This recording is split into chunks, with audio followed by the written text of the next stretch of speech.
Hey guys, என் பேர் ash. நீங்கள் பார்த்துட்டு இருக்கிறது C4 Tech தமிழ். கடைசி ஒரு சில வாரமாக இந்த ஃபோன் Honor Magic 8 Pro என்னோட ப்ரைமரியாக யூஸ் பண்ணிகிட்ருக்கேன். கொஞ்சம் இன்ட்ரெஸ்டிங்காக இருந்துச்சுன்னு சொல்லலாம். இந்த ஃபோனில் நிறைய விஷயங்கள் எனக்கு ஜென்யூனாக பிடிச்சிருந்துச்சு. ஆனால் Honorோட சில சாய்ஸஸ் இதை ஏன்டா பண்ணாங்க அப்படின்னு யோசிக்கவும் வச்சுது. ஸோ இன்றைக்கி வீடியோவில் இந்த Honor Magic 8 Proவோட பாசிட்டிவ்ஸ், நெகட்டிவ்ஸ் எல்லாத்தையும் பற்றி டீட்டெயில்டாக பார்க்கலாம். ஸோ முதல்ல பில்ட் அண்ட் டிசைன்லேருந்து ஆரம்பிப்போம். கையில் எடுத்தோன்னே ஒரு சில விஷயங்கள் டக்குன்னு நோட்டீஸ் பண்ணுற மாதிரி இருக்கும். ஃபஸ்ட்டு கொஞ்சம் ஹெவியாக இருக்குது, 210 கிராம்ஸ், கிட்டத்தட்ட 8.5 மில்லிமீட்டர் திக்னஸ் கூட. அந்த கேமரா மாடியூலும் நல்லா பெருசாக இருக்குது. பட் இங்கே நான் எதிர்பார்க்காத விஷயம் என்னென்னா, கையில் யூஷுவலாக இந்த மாதிரி ஒரு ஃப்ளாக்ஷிப்க்கு இருக்கிற அந்த ஃபீல், அந்த ப்ரீமியம் ஃபீல் இங்கே இல்லை. அதுக்கு மெயின் காரணம் பேக்கில் அவங்க யூஸ் பண்ணியிருக்கிறது பிளாஸ்டிக். இந்த ப்ரைஸ் பாயிண்டில் ஒரு ஃப்ளாக்ஷிப் ஃபோனில் ஏன் கிளாஸ் யூஸ் பண்ணலங்கிறது எனக்கு புரியல. பட் மற்றபடி சைட்ஸ் மெட்டல் தான், பேக் ஃப்ரேம் ரெண்டுத்துக்குமே மேட் ஃபினிஷ் கொடுத்துருக்காங்க. ஸோ ஃபிங்கர் பிரிண்ட்ஸ் ஈஸியாக பிக்கப் பண்ணுறது இல்லை. ப்ளஸ் எல்லா எசென்ஷியல்ஸுமே இங்கே இருக்குது. NFC, IR blaster, IP686969K rating கொடுத்துருக்காங்க. ஸோ அங்கெல்லாம் காம்ப்ரமைசஸ் இல்லை. இப்போ எர்கனாமிக்ஸ்னு பார்த்தீங்கன்னா Honor நல்லா தான் பண்ணியிருக்காங்க. அந்த பேக் டிஸ்பிளே ரெண்டுமே லைட்டாக கர்வ் ஆகுது. ஸோ க்ரிப்புக்கு கொஞ்சம் பெட்டராக இருக்கும். அந்த கேமரா பம்ப் இவ்வளோ பெருசாக இருக்கிறதுனால விரல் அங்கே ரெஸ்ட் பண்ணுறதுக்கும் கொஞ்சம் ஈஸியாக இருந்துச்சு. ஸோ ஓவரால் நல்லா தான் பண்ணியிருக்காங்க. அந்த ப்ரீமியம் ஃபீல் தான் எதிர்பார்த்த அளவுக்கு இல்லை. இங்கே நோட் பண்ண வேண்டிய ஒரு விஷயம், Honor ஆப்பிளோட கேமரா கண்ட்ரோல் ஸ்டைலில் ஒரு AI பட்டன் ஆஃபர் பண்ணுறாங்க. இதை நீங்கள் டிஃப்ரெண்ட் ஆக்ஷன்ஸ் பண்ணுறதுக்கு மேப் பண்ணலாம். ஷார்ட், டபுள், லாங் ப்ரெஸ்னு. இப்போ இங்கே பார்த்தீங்கன்னா டபுள் ப்ரெஸ் பண்ணி கேமராவை லான்ச் பண்ணுறேன். ஸ்வைப் பண்ணோன்னா ஜூம் லெவல்ஸ் அட்ஜஸ்ட் பண்ணலாம். அதுக்கப்புறம் ஹாஃப் ப்ரெஸ் பண்ணிங்கன்னா ஃபோக்கஸ் ஆகும். ஃபுல் ப்ரெஸ் பண்ணிங்கன்னா ஷூட் ஆகும். ப்ரெஸ் அண்ட் ஹோல்ட் பண்ணிங்கன்னா பர்ஸ்ட் மோடில் ஷூட் பண்ணலாம். இந்த மாதிரி ஒரு பட்டன் யூஸ்ஃபுல்லாக இருக்குன்னு நினைக்கிறீங்களா? கமெண்ட்ஸில் சொல்லுங்கள். இப்போ டிஸ்பிளேன்னு பார்க்கையில் ரொம்ப தின் பெசல்ஸ் எனக்கு ரொம்ப பிடிச்சிருந்துச்சு. இது ஒரு 6.71 இன்ச் AMOLED பேனல், 1.5K ரெசல்யூஷனோடையும் வேரியபிள் 120 Hz ரெஃப்ரெஷ் ரேட்டோடையும் கொடுத்துருக்காங்க. So yes, LTPO panel. Honor இதுக்கு ப்ரொடெக்ஷனுக்கு nano crystal shield glass use பண்ணியிருக்காங்க. ஸோ இது நல்லா பிரைட்டான பேனல். அவங்க கிளைம் 6000 nits HDR இருக்குது. HDR10+ டால்பி விஷன் ரெண்டுத்துக்குமே சப்போர்ட் இருக்குது. எங்கள் டெஸ்டிங்கில் 1800 nitsக்கு மேலே அவுட்புட் பண்ணிச்சு ஆட்டோ மோடில். ஸோ அவுட்டோர் யூஸ்க்கு எந்த பிரச்சனையும் கிடையாது. லோ லைட்டில் 3840 Hz high frequency PWM dimming இருக்குது. அது மட்டும் இல்லாமல் Honor எப்போவுமே ஆஃபர் பண்ணுற அந்த காம்ப்ரிஹென்சிவ் ஐ ப்ரொடெக்ஷன் ஃபீச்சர்ஸ் எல்லாமே இங்கேயும் கொடுத்துருக்காங்க. இந்த டிஸ்பிளே கூட உங்களுக்கு நல்ல இம்ப்ரெசிவான ஸ்டெரியோ ஸ்பீக்கர்ஸ் பேர் பண்ணியிருக்காங்க. சிமெட்ரிக் டிரைவர்ஸ் இருக்கிறதுனால அவுட்புட் லவுடாக பேலன்ஸ்டாக இருக்குது. ஸோ மீடியா கன்சம்ஷனுக்கு ரொம்ப நல்லா இருக்கும்னு சொல்லலாம். இப்போ இந்த டிஸ்பிளே பற்றி குறை சொல்லணுன்னா மேலே இருக்கிற இந்த நாட்ச். ஸோ இதில் ஒரு செல்ஃபி கேமரா 50 மெகா பிக்சல்ஸ் கொடுத்துருக்காங்க. நல்லா தான் பெர்ஃபார்ம் பண்ணிச்சு. ஷார்ட்ஸ் யூஸபிள்னு சொல்லலாம். சில நேரம் கொஞ்சம் சாஃப்டாக இருந்துச்சு. செல்ஃபி வீடியோ நல்லா தான் இருந்தது. 4K 60 வரைக்கும் ஷூட் பண்ணலாம். பட் இங்கே இந்த கட் அவுட் இவ்வளோ பெருசாக இருக்கிறதுக்கு காரணம் ஆப்பிள் மாதிரி இவங்களும் ஒரு 3D time of light sensor use பண்ணியிருக்காங்க. ஸோ இன்னும் உங்களுக்கு செக்யூரான 3D ஃபேஸ் அன்லாக் கிடைக்குது. ஸோ இப்போ சில பேங்கிங் ஆப்ஸில் கூட நீங்கள் டிஸ்பிளே கடியில் இருக்கிற அல்ட்ராசானிக் ஃபிங்கர் பிரிண்ட் ஸ்கேனரை மட்டும் டிபெண்ட் பண்ணியிருக்க தேவையில்லை. ஸோ இந்த கட் அவுட் டிஸ்பிளே கொஞ்சம் இன்டரப்ட் பண்ணாலும் ஒரு ஃபங்க்ஷனலான காரணத்துக்காக தான் கொடுத்துருக்காங்க. இப்போ உள்ள சிப்புன்னு பார்த்தீங்கன்னா குவால்காமோட latest flagship chip Snapdragon 8 Elite Gen 5. இதை 16 GB வரைக்கும் LPDDR5X ரேமோடையும் 1 TB வரைக்கும் UFS 4.1 ஸ்டோரேஜோடையும் பேர் பண்ணியிருக்காங்க. சஸ்டெயின் பர்ஃபார்மன்ஸ்னு பார்க்கல தான் கொஞ்சம் ஆவரேஜாக இருந்துச்சு. எங்கள் ஸ்ட்ரெஸ் டெஸ்ட்டில் ஃபோன் 55% வரைக்கும் ட்ராப் ஆச்சு பீக் பர்ஃபார்மன்ஸ். அந்த நேரத்தில் டெம்பரேச்சர்ஸும் 48 டிகிரி தொட்டுருச்சு. ஸோ தெர்மல் ஹெட்ரூமும் லிமிட்டடாக தான் இருக்குது. பட் ஸ்டில் இது ரொம்ப பவர்ஃபுல்லான சிப்புங்கிறதுனால டே டு டே பர்ஃபார்மன்ஸ் நல்லா தான் இருந்தது. மோஸ்ட்டாக எல்லா கேம்ஸும் நல்லா ரன் ஆகும். கேம்ஸ் விளையாடையில் உங்களுக்கு பேட்டரி ஹீட் அவாய்ட் பண்ணணுன்னா பைபாஸ் சார்ஜிங் சப்போர்ட்டும் கொடுத்துருக்காங்க. சார்ஜிங் பற்றி பேசையில் குளோபலாக 100 வாட் சார்ஜர் பாக்ஸில் இன்க்ளூட் பண்ணுறாங்க. Battery capacity 7100 mAh.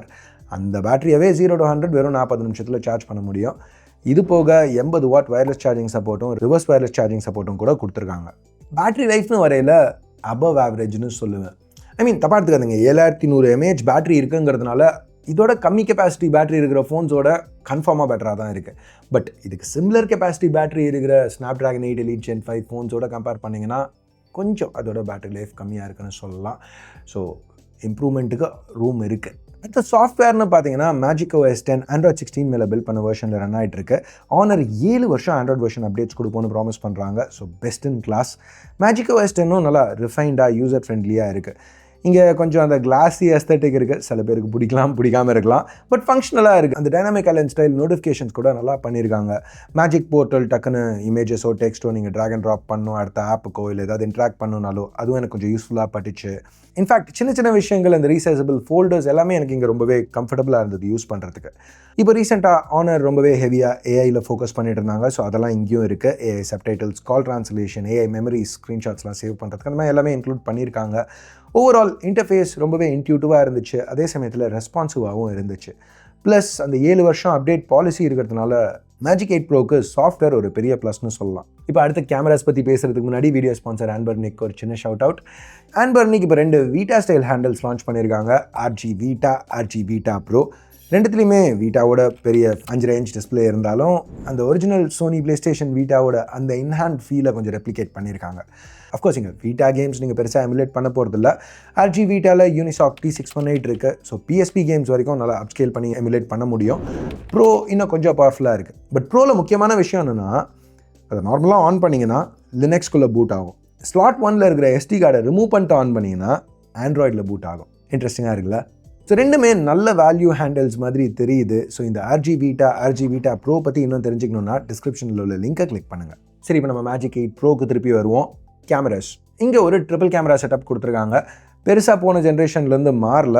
Primary 50 mega pixel sensor, நல்ல பெரிய சென்சர் 1/1.3 இன்ச்சஸ். இந்த தடவை f1.6 லென்ஸோட பேர் பண்ணியிருக்காங்க. இன்னமும் OIS இருக்குது. நல்ல லைட்டிங் கண்டிஷன்ஸில் பெர்ஃபார்மன்ஸ் சூப்பராக இருந்துச்சு. இமேஜஸில் எக்கச்சக்கமான டீட்டெயில், கலர்ஸ் வைப்ரண்ட்டாக இருந்தது, ஒயிட் பேலன்ஸ் கன்சிஸ்டண்ட்டாகவும், டைனாமிக் ரேஞ்ச் நல்லா வைடாகவும் இருந்தது. லோ லைட்டில் கூட எனக்கு ரிசல்ட்ஸ் ரொம்பவே இம்ப்ரெசிவாக பட்டுச்சு. திருப்பியும் நிறைய டீட்டெயில், ரொம்ப மினிமலான நாய்ஸ், ஷேடோஸ் நல்லா எக்ஸ்போஸ் ஆச்சு, ஹைலைட்ஸ் நல்லா கண்ட்ரோல் பண்ணியிருக்காங்க. சூப்பராக இருக்குது. அடுத்து 200 mega pixel Samsung HP9 1/1.4 inch sensor. So இதுவும் நல்ல பெரிய சென்சர். ஆப்டிகலி ஸ்டேபிளைஸ்ட் 85 mm ஈக்குவலண்ட் லென்ஸோட பேர் பண்ணியிருக்காங்க. ஸோ 3.7x ஆப்டிக்கல் ஜூம் கிடைக்குது. இந்த கேமரா யூஸ் பண்ணி எடுத்த இமேஜஸும் நல்லா ஷார்ப்பாக டீட்டெயிலாக இருந்துச்சு. கலர்ஸ் ப்ரைமரி அளவுக்கு வைப்ரண்ட்டாக இல்லை, பட் நேச்சுரலாக இருந்ததுன்னு சொல்லலாம். போர்ட்ரேட்ஸ் கூட நல்லாவே வந்துச்சு. இன்ஃபேக்ட் 7.4xல சென்சர் க்ராப் பண்ணி வந்த ரிசல்ட்ஸும் நல்லா இருந்தது. இன்னும் ஜூம் பண்ணோன்னா AI என்ஹான்ஸ் ஜூம் இருக்குது. ஸோ அங்கேயும் உங்களுக்கு யூஸபிள் ரிசல்ட்ஸ் கிடைக்குது. அல்ட்ரா வைடும் இந்த தடவை மாறின மாதிரி தெரியல. 50 mega pixel 1/2.88 inch sensor. Results ப்ளசண்ட்டாக இருந்ததுன்னு சொல்லலாம். வீடியோன்னு வரையில் ப்ரைமரி டெலஃபோட்டோ ரெண்டுத்தையும் வச்சு 4K 120 வரைக்கும் ஷூட் பண்ணலாம். 4 சென்சரை யூஸ் பண்ணியும் 4K 60 ஷூட் பண்ணலாம். ஃபுட்டேஜ் நல்லா ஸ்டேபிளாக இருந்தது. நல்ல கலர்ஸ், நல்ல டைனாமிக் ரேஞ்ச், குறை சொல்கிற மாதிரி எதுவும் இல்லை. ஸோ ஓவரால் அவங்க கேட்குற ரேட்டுக்கு மேஜிக் 8 ப்ரோ நல்ல ஸ்ட்ராங்கான ஃப்ளாக்ஷிப் மாதிரி தான் தெரியுது. நான் யூஸ் பண்ண 2 வாரம் எனக்கு நல்லா தான் இருந்தது. ஆனால் இங்கே ஒரு 3 விஷயம் அவங்க மாற்றிருந்தா இன்னும் பெட்டராக இருந்திருக்கும். முதல்ல அந்த பேக்குக்கு அவங்க யூஸ் பண்ண மெட்டீரியல்ஸ், 2வது சஸ்டெயின் பர்ஃபார்மன்ஸ், 3வது செல்ஃபி கேமரா. இது இன்னமும் ரொம்பவே ஒரு நல்ல கேப்பபிளான ஃபோன் தான். ஆனர் இங்கே ஆஃபர் பண்ணுற விஷயங்கள் உங்களுக்கு முக்கியம்னா அந்த எக்ஸலண்ட் கேமராஸ், பெரிய பேட்ரி, நல்ல டிஸ்பிளே, ஃப்ளாக்ஷிப் பர்ஃபார்மன்ஸ், 7 வருஷம் சாஃப்ட்வேர் சப்போர்ட், இதெல்லாம் உங்களுக்கு முக்கியம்னா இந்த ஃபோன் கண்டிப்பாக உங்களுக்கு செட் ஆகும். பட் அதே சமயத்தில் இவ்வளவும் கொடுத்துருக்காங்க, அந்த ஒரு சில விஷயங்களையும் பெட்டராக பண்ணியிருந்தா நல்லா இருந்திருக்குமே அப்படிங்கிற ஒரு ஃபீல் இருக்குது. சிம்பிளாக சொல்லணும்னா நல்ல பவர்ஃபுல்லான ஃபீச்சர் பேக்ட் ஃபோன், கிட்டத்தட்ட கிரேட்னு சொல்லலாம். ஒரு சில விஷயங்கள்னால வெரி குட் அப்படிங்கிறதோட நிறுத்திக்க வேண்டியிருக்கு. ஸோ இது என்னோட கருத்து. ஆனரோட லேட்டஸ்ட் ஃப்ளாக்ஷிப் ஃபோன் பற்றி நீங்கள் என்ன நினைக்கிறீங்க? கீழே உள்ள கமெண்ட் செக்ஷனில் சொல்லுங்கள். வீடியோ பார்த்ததுக்கு நன்றி. Ash out.